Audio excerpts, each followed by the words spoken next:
This all started back when I was 16. I've always been extremely interested in urban exploration, especially to places that are abandoned and have a colourful history, whether the building is condemned or out of commission, or whatever the case may be. Being from Texas, there's plenty of opportunities to find places like this. This story, however, is about an orphanage called Woodman's Circle. This is a very real place, and you can search for it yourself and read up on the history in case you don't believe me. The orphanage is located in Sherman, Texas. Sherman is a very small town, probably less than 50,000 people, and with not much else to look the orphanage piqued my interest. If you don't know it's there, at night it's easy to miss. Behind a long line of trees just east of the freeway, across a long courtyard, it stretches up into the darkness right before your eyes. From what I understand, it was intended for widows and orphan children, making it a seemingly ideal place to explore if you're looking to scare yourself a little bit. The building itself was abandoned sometime during the 1970s and has had a couple of fires since then. The property has been passed around to various owners over the years of certain private owners and a number of attorney groups. At the time of this story, though, the owners were a couple with some sort of trust corporation. There was no effort of maintenance or renovation, so basically the building has been sat rotting for close to 50 years now. Aside from a few no trespassing signs, nothing else had been added. Well, being 16, I looked at the warnings against entry as an invitation. I parked my car in a neighbourhood about a mile down the road, as to not raise the suspicion of any Johnny Q laws. During the walk to the orphanage, I was smoking cigarettes, listening to some Pink Floyd, and simply trying to get myself into an already on-edge mindset. It was a decently warm night, but I still had a light jacket on, just in case the exploration required me to crawl or to do something of that nature. I kept peering over my shoulder as I was starting to feel more and more uneasy. Not necessarily due to anything paranormal, but like a cop or some nosy person from the neighbourhood had an idea of what my intentions were and was going to make it a point to mess up my plans. I decided to turn off my music so I could hear if someone or something was coming up from behind me. Also ensuring that if I heard a car coming, I could duck just behind the tree line and hide for the possibility of it being a police car. It took me about 15 minutes to make the mile-long walk before I could just make out the silhouette of the orphanage. I ventured into the tree line and came to a 3-strand barbed wire fence. I put my hands on the second line of barbed wire and pushed it down wide enough for me to slip through. As soon as I was through the barbed wire fence, I pulled my pack of Marlboros out of my jacket pocket, set a cigarette on my lips, pulled out my Zippo and lit it, and there before me laid Woodman's Circle. Now, I want to make it clear that I don't believe in ghosts or spirits or anything of that nature. Not to say I couldn't ever believe in them. I've just never had any kind of experience that left me with no other explanation. When I first approached the main building, there is a staircase with maybe 10 to 15 steps leading up to the front door. At this point I hadn't heard a car, or even the wind for that matter, for at least a couple of minutes now. The sheer silence was so acute that I could hear the tobacco popping in my cigarette. I'm not sure if anyone who reads this is a smoker, but to be able to hear your cigarette crackling, it has to be pretty damn quiet. I was also quite aware of my own breathing at this point too. I could feel myself making a conscious effort to breathe as slowly and as smoothly as possible. I did my best to listen for anything, any sounds at all, but still nothing. I started to step toward the front door and realized at that moment exactly how loud my Converse were on the pavement. I tilted my feet to attempt to walk on the sides of my shoes the best I could. I tried to push the door open, but it wouldn't budge. From what I could see, it wasn't nailed or boarded shut, so I kept trying. After a couple of attempts, I figured I wasn't going to be getting in that way. And over to the left of the main building was another building. I could see that door was open wide. So I decided to give that way a shot. As I walked to the other door, I gazed out over the courtyard. expecting to see a police officer walking across the grass, ready to fine me for trespassing. However, I was still alone. I got to the second door and saw that it was pushed open about 3/4 of the way, enough for me to clearly see down the hallway, all the way to the back of that particular building. It's hard to estimate, especially being as dark as it was, but I would guess the hallway itself was maybe 100 to 150 feet long and approximately 10 feet wide. I could see shadows of debris that littered the ground, and I kept having the thought of one of those shadows starting to move and float around my head. I do that to myself quite often. Think of the scariest outcome of scenarios that I'm in and ponder the question of, what would I do? I walked into the hallway and made every attempt to silence my footsteps as much as possible. The ground was so cluttered and covered in dirt and rocks, it made it impossible to stay completely quiet. I kept glancing from side to side into every doorway that I came parallel with. I could see that they had once been rooms, as they had bed springs, toilets, bathtubs, even little bits of clothing. At that moment I was more interested than scared, but only for the moment. A feeling of dread was beginning to wash over me, so I decided to start walking down the hallway from the direction I had come and head into the main part of the building. The streetlights made the main building somewhat easier to see on the inside, as I didn't have a flashlight with me, and I was trying to use the light from my phone sparingly. I didn't want someone from the street seeing my light on in the building, essentially giving me away. I made it to the main building and spotted the front door that I had attempted to enter earlier. I went to get a closer look. The door handle on the inside was the same as the outside. It was one of those handles with the little thumb latch on the top, and to my utter shock, the door came open with ease. I couldn't believe it. I was sure the door was blocked in some way. Nails in the frame, caulked shut, something. But no. It was as easy as opening the front door of my own house. I decided to close it again as to not to rouse suspicion. I turned and looked at the layout of the entryway, and I had thought of the possibility that I may not be as alone as I thought. The door wasn't blocked by anything, and definitely wasn't locked. Even if it was, somebody would have had to have unlocked it, or moved whatever obstacle that was preventing it from opening, in the same amount of time it took me to walk in from the side entrance. We're talking in the matter of 3 or 4 minutes here. It also would have had to have been done completely silently. I just didn't see how that was possible. I explained away the fear as I must have been opening the door wrong. Maybe it was one of those doors that when locked can only be opened from the inside, like a public bathroom lock or something. Still, I found it at the very least eerie and unsettling. There were a few doors visible, only one of which with enough light for me to navigate. I chose it, then went to the door on my right. It led me to a small corridor. The corridor was Z-shaped, and it opened up into what appeared to be some sort of common room. There were plenty of windows to let light in from the street seep in, so I glanced around to see if I could spot anything of interest. There was a dumbwaiter over to my left, so I went to check that out. The cart wasn't in the shaft, or at least not on this level, so I grabbed my phone for a little bit of light. I used my finger to cover the light so it wouldn't be visible from outside, and I pointed my light up the shaft of the dumbwaiter and looked up. I could see what looked like the car possibly stuck, at least 4 or 5 feet above my head.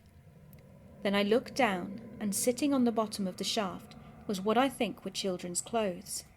They were probably 3 or 4 feet below me, so I definitely couldn't reach them from where I was, so I honestly couldn't tell you if the clothes were modern or not. As far as I knew, they could have belonged to a kid that lived there during the time of the orphanage operation. I left them be. I stood back up and looked around the common room again, still entering the idea of possibly having company lurking elsewhere in the building. I began to focus on the massive amounts of graffiti splattered all over the walls. Some of the ones I took note of were dated back as far as 1985. There could have been older examples, but none with dates on them. It blew my mind to think of people walking around this building, exploring through the rubble, and leaving behind graffiti 10 years before I was even born. While I was reflecting on the amount of time the building had just been sitting there, I heard something. It sounded like talking, but was muffled. I could tell there was more than one person though, but I wasn't confident enough to find out if it was more than two. I quickly turned my phone light off and tried to be as quiet as I could. From the sound of it, I thought it might be coming from somewhere behind the building. I started to make my way towards the back, which I could see some of due to the windows facing the rear of the building. As I got closer, I realized that the talking seemed to be coming from a particular room in the orphanage. I was in no way going to introduce myself, based on the fact that I didn't know who or what it was, and I couldn't tell if they were a threat or if they were even aware of my presence at this point. I went through another door towards the back corner of the common room, and it led me to another small hallway with a few doors on either side. There were 3 doors on the left and 2 on the right. This hallway probably led outside at some point, but it looked as though the door had been blocked or sealed off. I stood at the entrance of the hallway listening out. The conversation was now down to a whisper, so I wasn't able to make out any words. I took another couple of steps into the hall and slowly gazed into the first room on my right. It was empty. I could tell that whoever was talking was on the right side of the hallway, so I knew they had to have been in the room right next door to the one I was in. I poked my head out of the room for a better chance to hear, and as soon as I looked around the corner of the doorframe, I heard someone say very sharply, "Shh." I stopped breathing and my whole body tensed up. I even tried to put my hand on my chest to keep my heart from beating too loudly. I started to weigh up my options. Option 1. Just to ensure my safety, I could quickly turn on my phone light to improve my sightline, make a run for the front door just on the other side of the common room, sprint across the courtyard and into the street. As at that point I didn't care who saw me, I just wanted to be out of there. Or, option 2. I could show myself. I know it sounds insane, but maybe if I show myself to whoever else is here, we can just have a big laugh about how scared we all were, and we can all leave comfortably. Who knows, maybe they're as scared as I am. However, there were more of them than there were of me, at least by one. I couldn't imagine them being as scared as me. I knew exactly how I would have felt had I had a couple of friends, or even just one friend there with me. I would have felt 10 times better knowing I have backup. Still, I couldn't shake the feeling of the possibility that if I started to run, the fear would set in 1,000,000 times more than it has already, so I decided to go with option 2. I spent a few seconds gathering whatever courage I could muster, and eventually spoke out. "Hello?" Silence. "Hello?" Again, silence. "Listen, I just came in here to take a look around. I can leave, though." Several seconds of silence. "Hello?"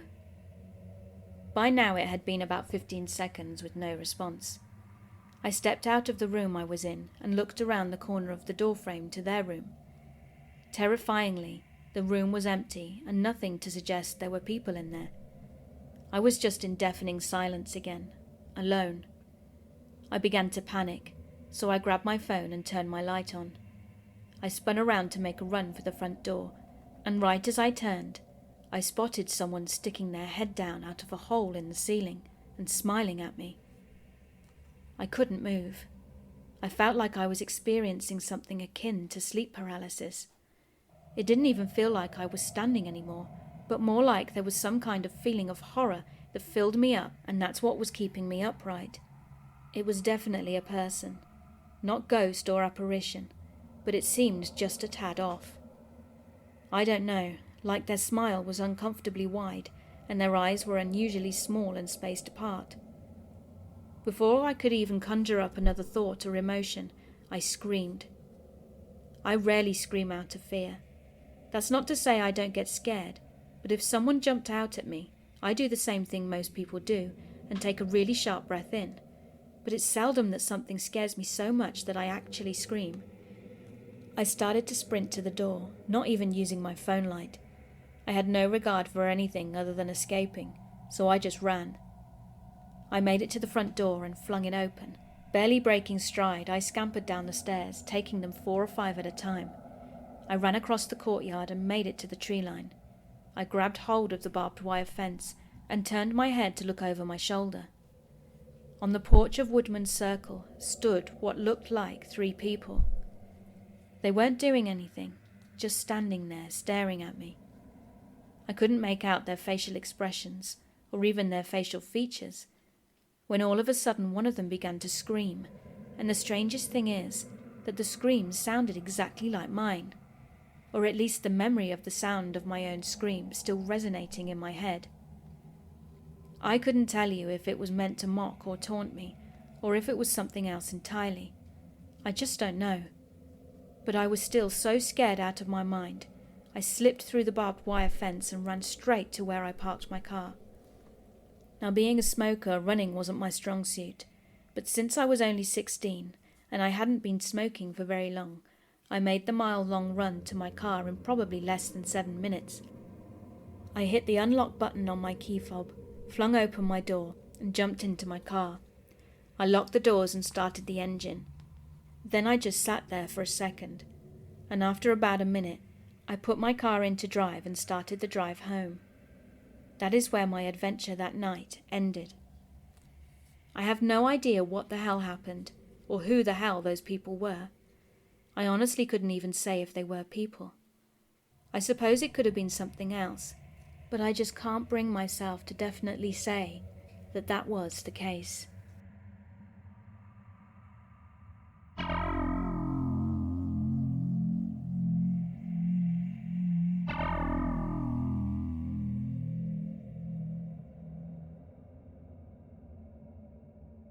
I have to get this out there.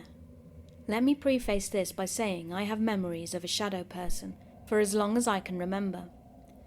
My first memory of this thing, this black shadow, is of it hovering over my crib, constantly. Then it would dart away any time someone came into the room. As a child, I had night terrors until I was around 12 years old. Babysitters were cool until they saw me have an episode, then they'd never come back.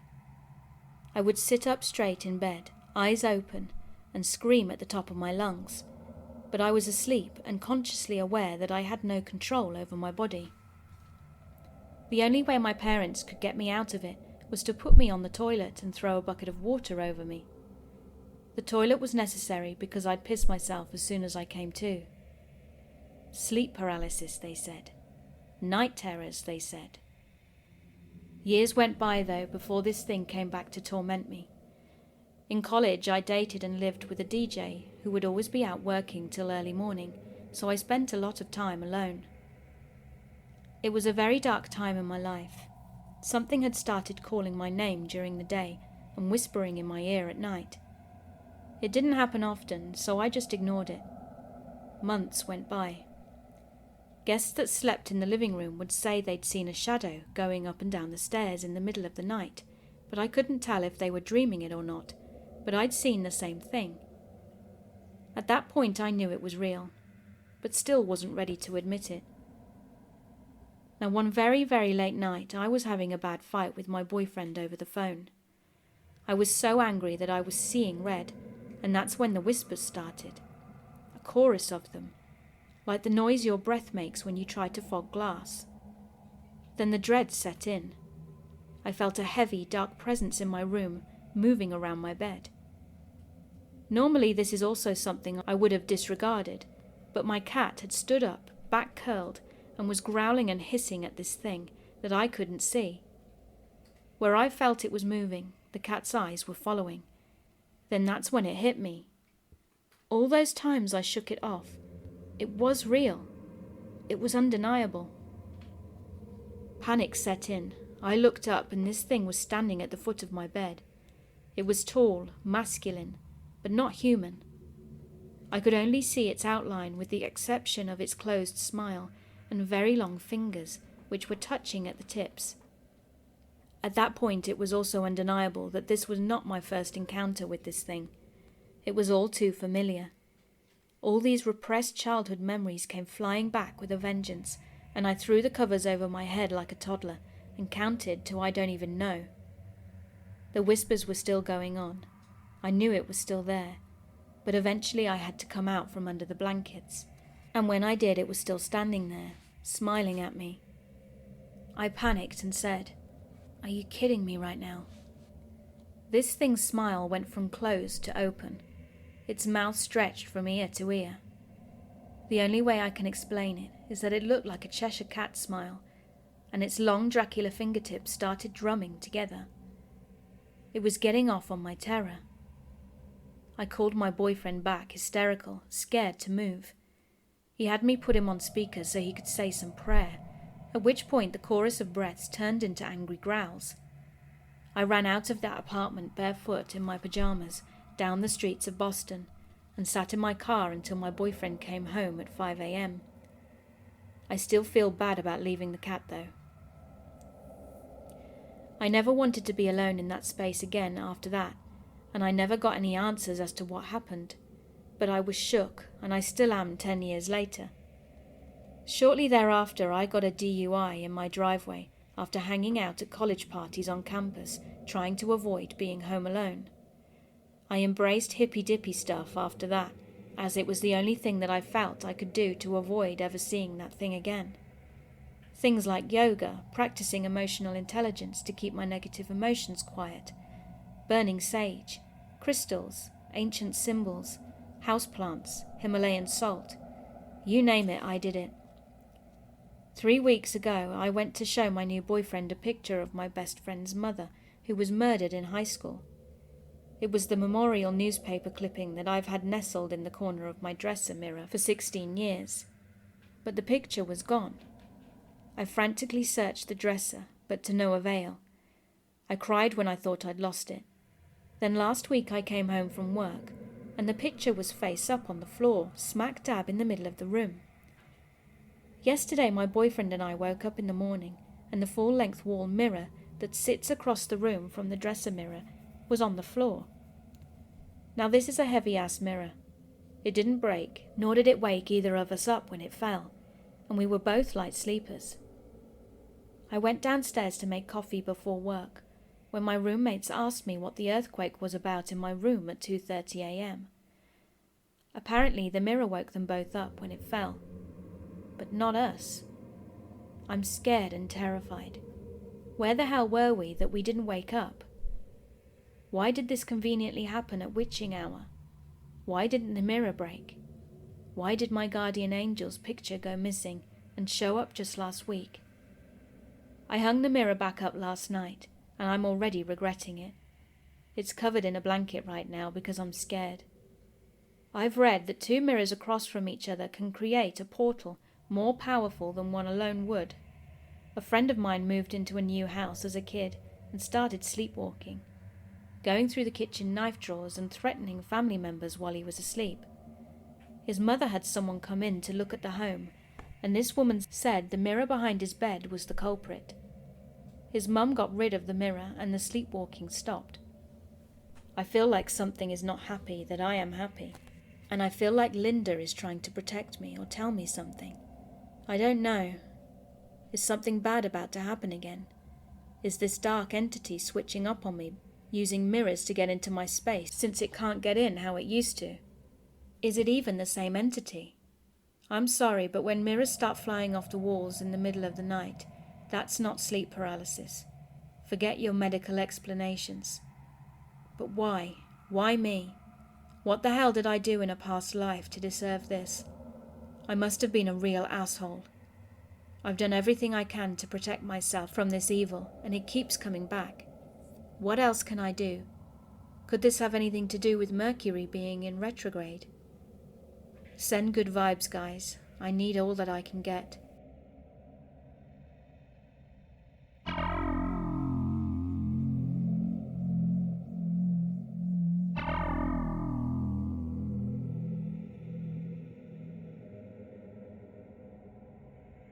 I have had a really weird day. There's this woman down in Mexico who I saw a few weeks back, and she had maybe triggered me a little. Now I'm questioning everything. Who to trust, what to think of people in general, and if the spirit world is a thing. I really need your thoughts on this. I thought it would be a brilliant idea to share with one of my good clients and friend, I'm a hairstylist, what they thought about my experience. After talking to her, I am now considering on going back to meet with this woman in Mexico once again, as per my friend's advice. I'm currently sitting in a patio bar with a Mexican martini to my left as I type this, and it's 46 degrees in February.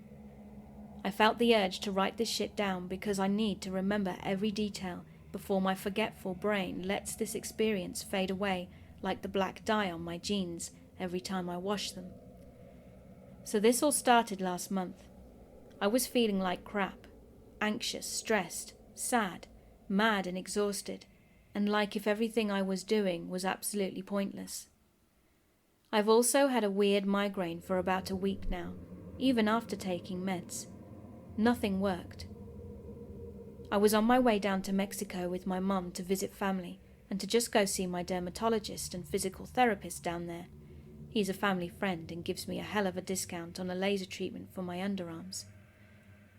I go there once a month to see my grandmother, to get my pits roasted by a laser and stock up on junk food.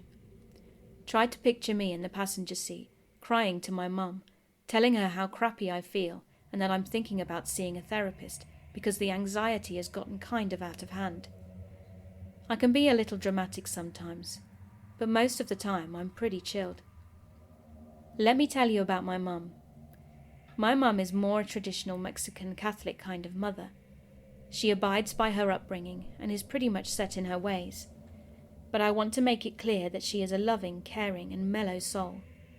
She goes to Mass every Sunday and during the week, and she believes in spirits, good and evil. Now this woman is kind of against medication. She says it's best to be used as a last resort, and I agree. But I'm crying to her, telling her my thoughts, so she suggested that I maybe try one last thing before deciding on medication. And I will say I'm in no rush for medication. I think work and my side projects had me going a little nuts, and I tend to take on too much at times. My mum suggested maybe I could speak to her cousin. I have never met this specific cousin, and I ask her what her cousin's deal is. She tells me that she is a medium, specifically a healing medium, and that maybe she can help me out before I go Western. So a little background on my mum's cousin. Mum tells me that at a very young age, her cousin was told by some woman that she would be a healer. This scared her and she refused to be involved. She thought it was witchcraft, so she always stayed away from it. I'm not entirely sure how she'd go into the world of spirits, but it happened. She is now a medium for particular spirits that take over her body and use her body as a tool for healing the sick. I don't know, just keep reading. This trip to Mexico was done in 3 days. It's crazy, but I will do the 8-hour drive down there, stay for a day and then come back home the following day. So day 1, I arrived in Mexico late at night and just went to bed. Day 2, I woke up and I hung out with my grandmother for the whole day. She shared the latest gossip about all my cousins. We ate all of Mexico and then I headed back home. It was late in the evening again, around 9, and my mum came up to me and asked me if I wanted to visit her cousin. I swear, I kind of went a little pale. She told me she couldn't go with me because she needed to stay home with her mum. She told me to go pick up her sister and have her go with me instead. At this point, I'm like, no way, it's too late. I'd be disturbing my aunt this late, at night, and my mum's cousin too.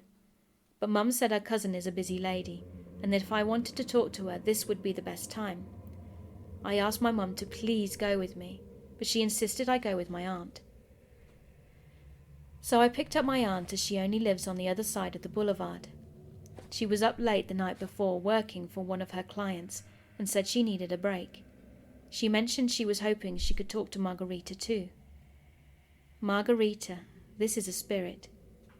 I thought to myself, just like that though, you just want to have a conversation with a spirit at 10 at night.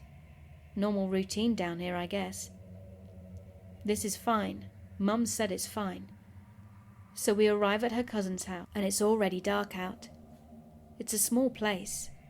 My aunt knocks on the door and kind of lets herself in loudly, calling out her cousin's name. And all I notice are the low ceilings. And I'm a tall gal. The lights are very dim too.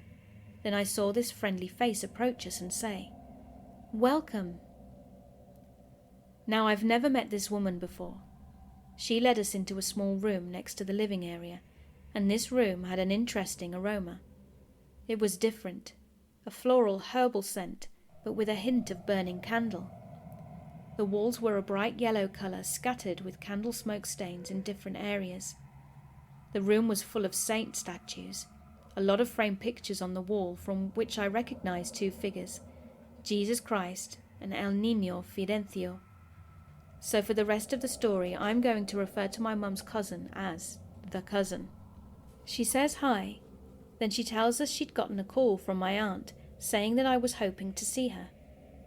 I guess Mum called her sister and my mum's sister called the cousin. Man, things travel fast. All I was thinking was that I wanted to speak to Margarita and see what this was all about. All three of us are in the room and the door is now closed. The cousin turns towards an altar in the room with her eyes closed and she begins a long prayer. She called the name Margarita de Catalan 3 times, and from this point onwards, shit got weird. The cousin turned towards me with her eyes closed and held her hands in mid-air, doing a slight wrist turn in a sassy kind of way. This wasn't the cousin, this was now Margarita. She said hi and that she will help me, but she needed to do something first. Straight away I noticed a different voice and a Spanish lisp, which was not there when the cousin greeted us. Her eyes were still closed, and she walked over to my aunt, and my aunt handed her a large and very flowy skirt. She put it on, then she walked over to me again. She told me that she liked wearing the long skirts because it allowed her to not wear underwear. I laughed at this. She asked me what had been going on, so I told her that I'd been dealing with these constant migraines, that I feel like my body is sort of letting me down physically, and that it's taking a toll on my emotional state. She says, "It's all the mirrors that you're around, and all the people that you touch." I'm like, wait, what? How does she know this? This is true. Mirrors and people are my everyday life. She told me that it's my energy that people seek me for, and when they are with me and I make contact with them, it drains me, and I take in the heavy stuff from them. She told me that's where the tiredness comes from. She looked over at my aunt and told her, "They gave this one Ojo. I need to do a cleanse." My aunt looked at me like she's saying, "You're all good, don't worry." Margarita started another prayer, and her eyes have been closed this whole time. She hasn't peeped once. She is walking freely around the room as if her eyes were open. Then she picks up a plant and goes on to tell me that it's called pirul. She poured a tonic that smelled delicate, as it's a mixture of herbs that she had in a glass jug. Then she smacked it against her hand to get rid of any excess, and began. She started quoting some traditional Catholic prayers that I recognized from my mum's practicing. She began at my feet, brushing the pirul side to side. Then she worked her way up to my abdomen, praying, then travelled up to my head. I was bowing down not to get hit in the face, but I decided to just go with it and live out the experience. I wanted to have faith that whatever this was good. She turned me around and worked from my head down to my feet. After the lengthy prayer, she threw the pirul on the floor and told me to stomp on it. After I had done this, she picked it up and asked my aunt for the bag that was behind her and put the plants in there. She said she would burn them later. I remember hearing during my childhood about this ritual, but had never actually experienced it. At this point, I was just taking it all in. What would I lose by just standing here and hoping the migraines go away, right? Because people do this all the time, right? Did I mention that her eyes were closed this whole time? Margarita then made it clear that having Ojo is dangerous and that it needs to be dealt with quickly. She called a girl that lived in the medium's house too. She was just outside the room, so she was there immediately. She was asked to get an egg, a room temperature egg, and she was back within a minute. The egg was used to absorb bad energy from Ojo, aka the evil eye. She began another prayer, egg in hand, and the other holding on to my arm.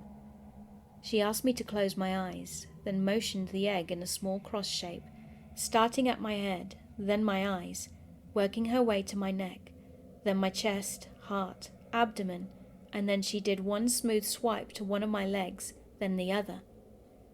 She came back to my head to finish the prayer and kept doing many small cross motions all around my head.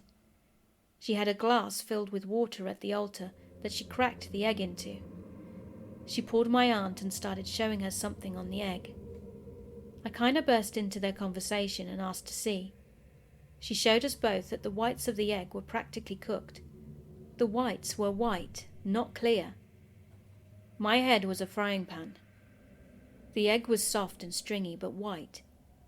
She said that I had Ojo, and she told me that a very tall, dark man that I would run into frequently had given me Ojo.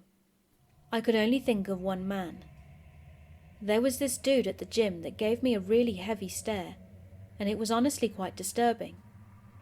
It made me want to avoid running into him, because whenever we did, he would never fail to give me a weird look. I'm not sure at this point if I was trying to make a connection with the whole experience, and I'm not sure how much of a coincidence it was that I could pinpoint someone that fast. She told me to come back tomorrow before leaving for my destination, and to tell the medium right before leaving tonight. She asked me why I was going to see the white ones tomorrow. She meant the doctors. Again, how did she know I was going to see the physical therapist, and maybe about lasering my pits?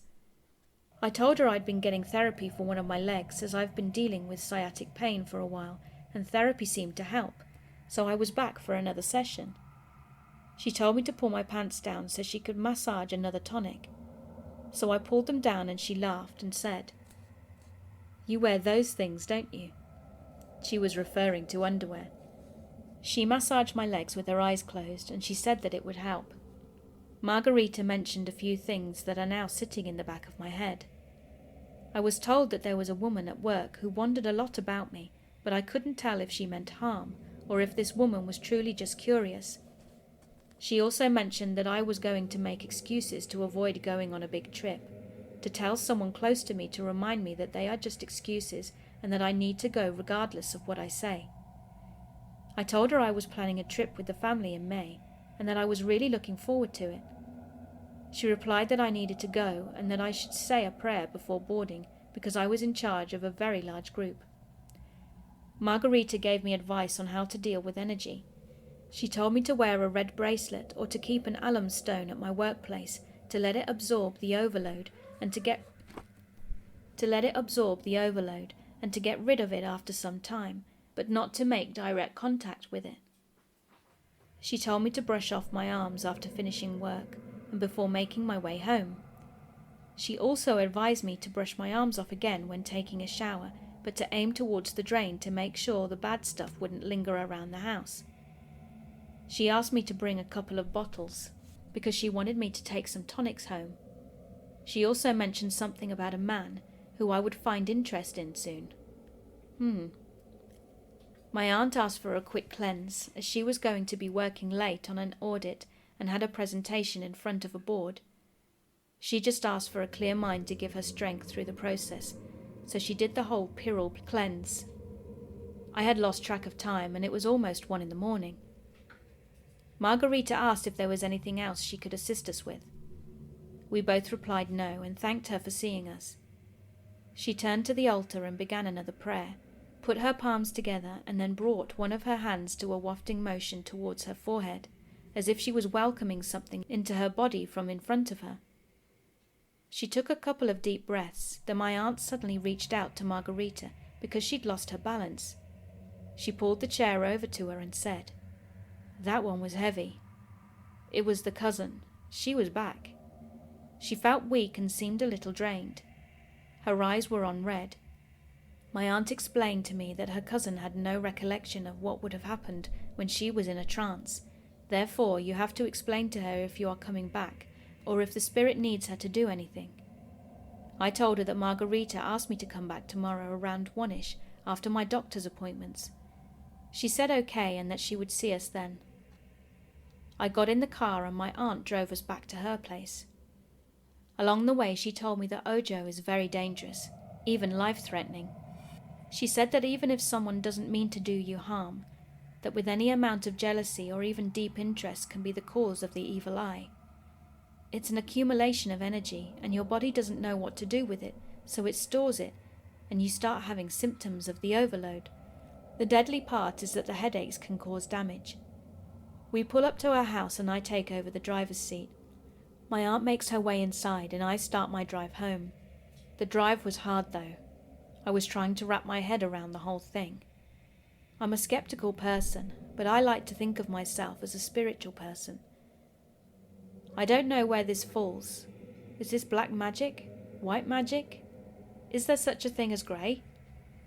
I'm kind of freaked out though, because if in fact I spoke to a spirit, then that was crazy.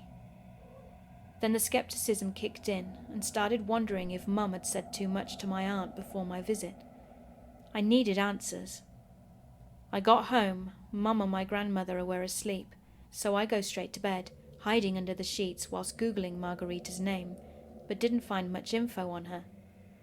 There's a wiki page about a woman who was accused of being a witch with that name.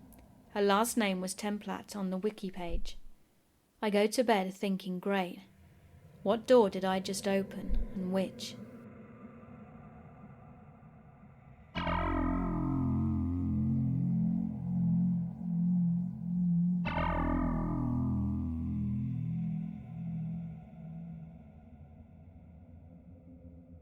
I want to start off by saying I don't believe in the paranormal, and I believe everything I'm about to say can be explained. But what the explanation is, I don't know. I used to have a dog named Pepper. Pepper lived for 16 years, and in her old age she began having bladder issues. I had to let her out frequently, often being woken up in the middle of the night to do so. Pepper was scared of everything and hated going on walks, so she was trained just to stay in the yard, do her business and come back in. However, we live in a slightly wooded area and have a serious coyote problem, meaning I had to go stand with her out there to make sure nothing came close.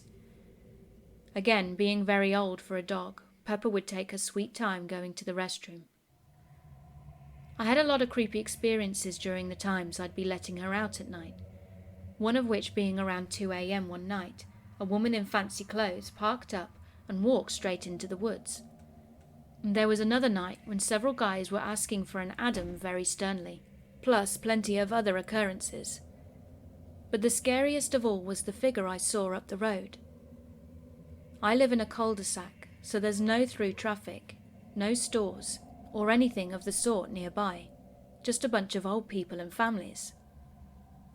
This particular night at around 2:30 a.m, I was letting Pepper out and was standing on the sidewalk by the road with her.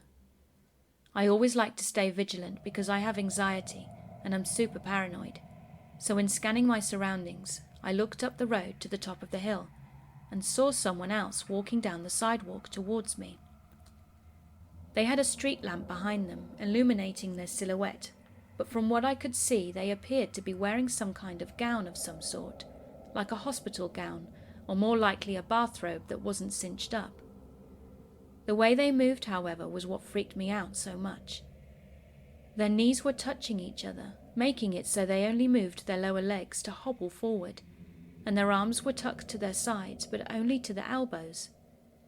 Past that, they stuck their forearms out to their sides. Their head was cocked to the side, and they walked in such a stilted yet jerky way that it just looked so unnatural. They had long hair that looked thin and frizzy, as best I could tell from how the light hit it, and this figure was on my side of the sidewalk, about 3 or 4 houses away from me. I froze up and just stared at the figure shambling my way.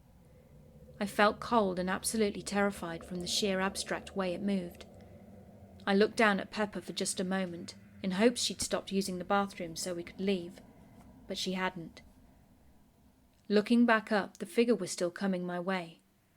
I was positive at the time that they had picked up speed dramatically, but on reflection I think it was just my fear getting the best of me. I looked back down at Pepper once again to see her just finishing up. Looking back up one last time, I noticed the figure was gone. There were no cars for them to have ducked behind, no trees big enough to hide them, and I'd not looked away long enough for them to have gone inside. Maybe they were actually still there and out of the light of the street lamp, so I missed them. But at that moment I couldn't see them at all. And with that I panicked. I snatched up my dog and sprinted inside as fast as I could, slamming the door shut, locking it and running to the back corner of my house, far away from the windows. As I said, I don't think it was paranormal, but it chilled me to the bone, and to this day has been the third most scared I have ever been.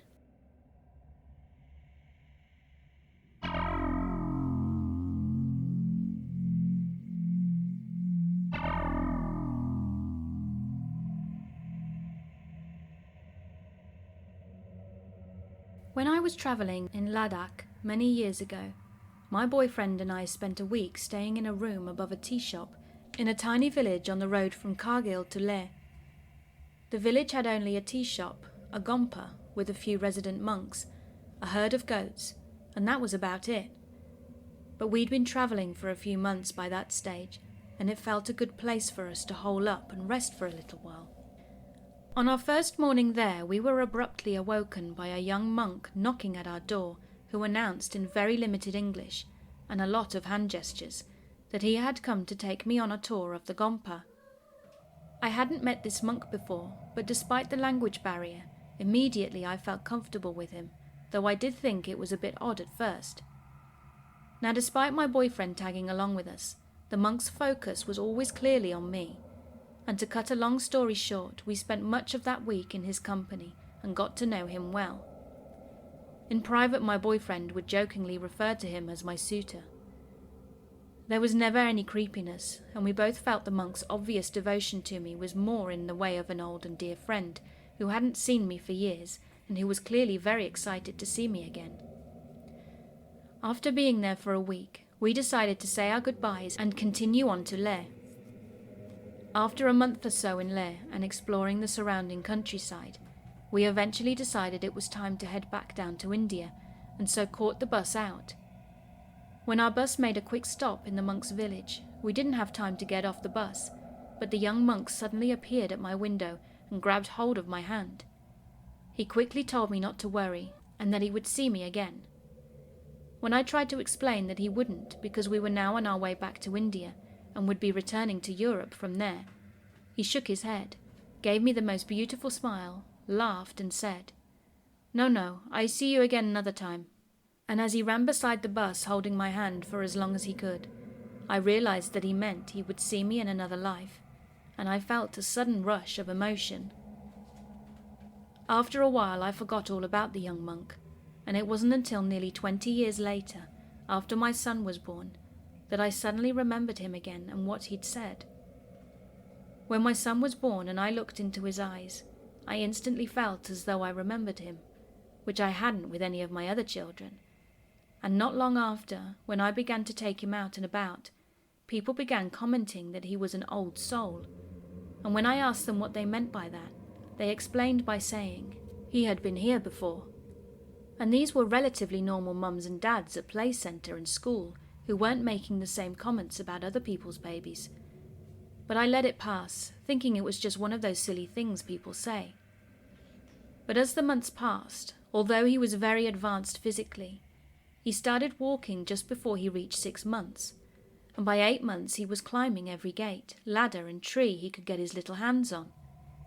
His speech didn't develop normally though.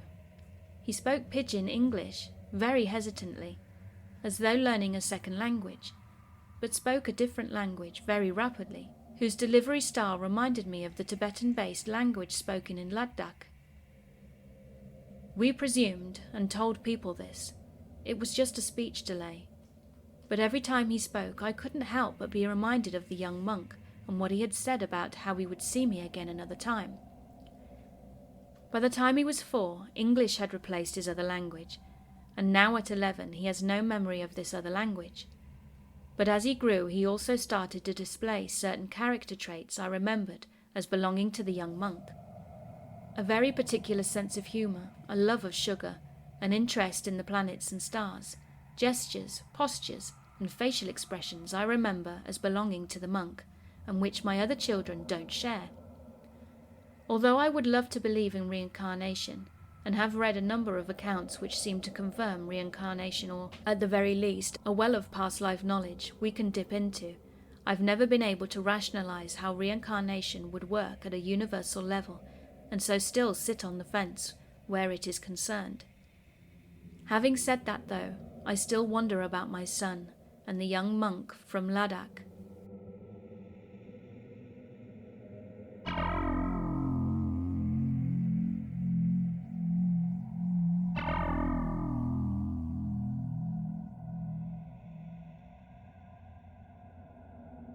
This is a story that happened to me a few months ago. It's not the scariest story you will find, but it appeared to me as a really strange situation. So 3 months ago, I was living for an exchange study in a big coastal city of Greece. Nearby my place there was a 3-kilometre long and straight modern seawalk, recently finished, going from the city to a really distant residential area. It was a really spaced out area with trees and a park separating the seawalk from a big avenue. It was a really spaced and quiet place in comparison to the city centre that was a bit chaotic. I really liked to walk there, and many people would usually be chilling and walking there too. One day I was walking the 3-kilometre straight. It was about 4 or 5 p.m. I was alone with my headphones in, and it was at the end of the day and the sun was low but still pretty light. It was still winter at the time and was windy, which agitated the sea, but the walkers were still out and about.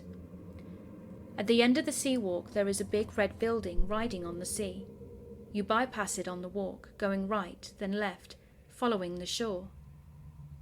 This portion was less maintained and more isolated, with dirty grounds, filled trash cans and broken benches, etc. Arriving near this portion of the walk, I noticed a guy that was a little way behind me and walking at the same speed. Being behind but on my right, I could see him quite easily. He was small, around 30 years old, with a beard, medium long hair, and a hooded blue jacket. I didn't really care about him until I walked onto the neglected portion of the end of the sidewalk.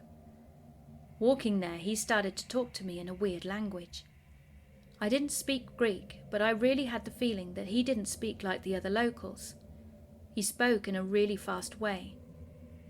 As Greek people are generally nice people, I first thought that he was just being friendly, and I was trying to make conversations with this stranger.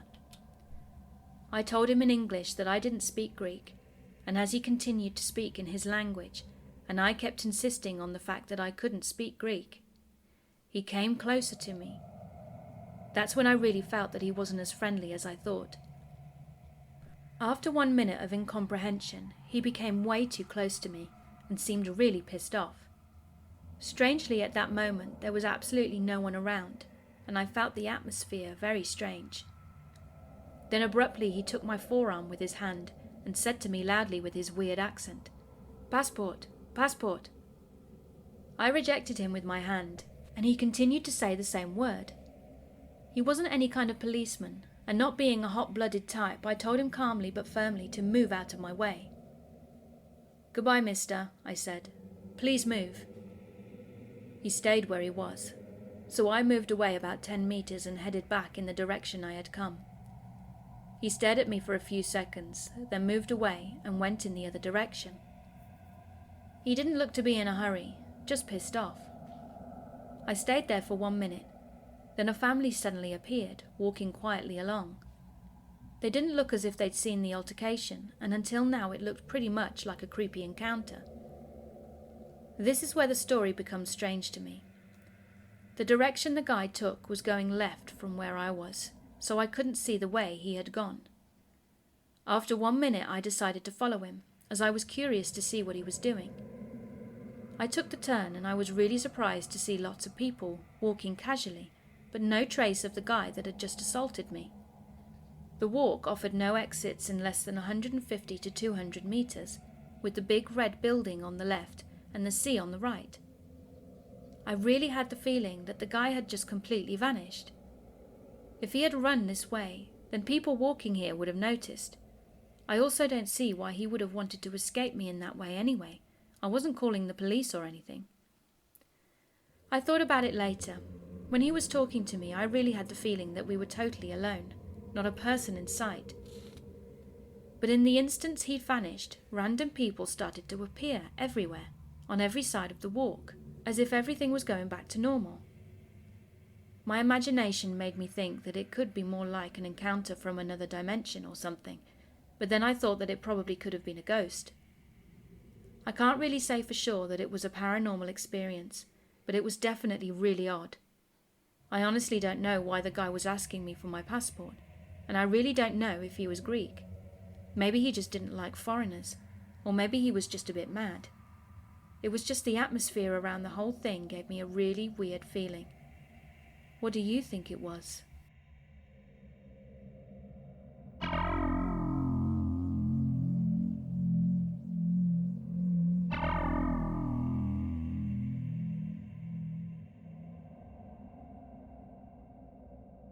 I had a friend growing up who was rather wealthy.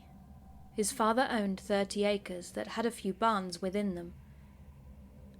In those barns were mainly vehicles. Mostly my friend's dad offered storage for old hot rods. He had a GTX, a Superbird, 1969 Charger, a Studebaker, a Chrysler Newport, among many others. Anyway, there were several rooms within each building. The building closest to the house had a room for storage, and they were full of a bunch of old VHS tapes, boxes upon boxes. It was crammed. Any time I went into that room, I received the eeriest sense of tension I had ever felt in my life. This coming from someone who's been in enough fistfights to cause CTE. Something in that room didn't want us there, and that much was obvious. There was a long hallway leading to that storage room, and I remember being 17 and walking through it to go outside. It was me, my friend James, and my other friend Gray. Now Gray was messing with this laser pointer and had the button pressed while aiming it towards the wall to the right of us about 10 feet away. Nothing strange. It was pretty dark in there, but when he shifted and aimed it in front of us, that red laser beam stopped directly in front of us about 3 feet ahead. All three of us stopped walking and looked at one another in horror. Another incident I remember was in this big room. It was a center room in the middle of the building. You could easily fit 50 people in there comfortably during a party. Each door was big and metal with a punch-in handle. I remember falling asleep in that room after a long night of smoking and drinking and watching arguments, fights, laughter, and joy evolve. Depending on the night, of course. I couldn't tell you how many times I would wake up after a few hours of sleep, as only a few close friends would ever crash there, as the room was fully furnished. But that particular night, one of the metal doors down the hall slammed so loudly as if someone was opening and closing it very hard and very rapidly. But probably the creepiest experiences I've ever had in my life included a big, long table in the middle of the room that I mentioned, a big enough table to sit a dozen people. Well, one day there was probably 6 of us, good and close friends there. I was probably 18 or 19 at the time. I'll mention 2 of the friends due to the significance of the story. One of them, Cody, was seated next to me, and the other sat opposite him was Roger. Placed on the table was an old knife. Looked like a K-bar. Roger was threatening Cody with the knife for a good 20 minutes. Nothing serious, because we were kind of cruel with humor in our late teens. So after a good 20 minutes, Roger put the knife down and moved on. We were all talking and joking, and a few minutes in, Cody, who was still sat next to me, stopped and looked at me and said, "Hey Trevor, is there something on my face?" He slowly shifted his body and turned his face and pointed. I looked at him, and to my amazement I could see a good-sized welt, a scratch, as if a cat had caught him, and some pretty thick blood, which was the deep shade of red. I told him yes and pulled out my old flip phone and took a photo for him. He looked and his eyes widened. Then he walked out of the room. We all followed him to the front of the barn, but when he finally turned around, there was absolutely nothing on his face. No welt, no blood, no cut or scratch, absolutely nothing. Roger was in total disbelief and shock, and he just went to his truck without a word and left.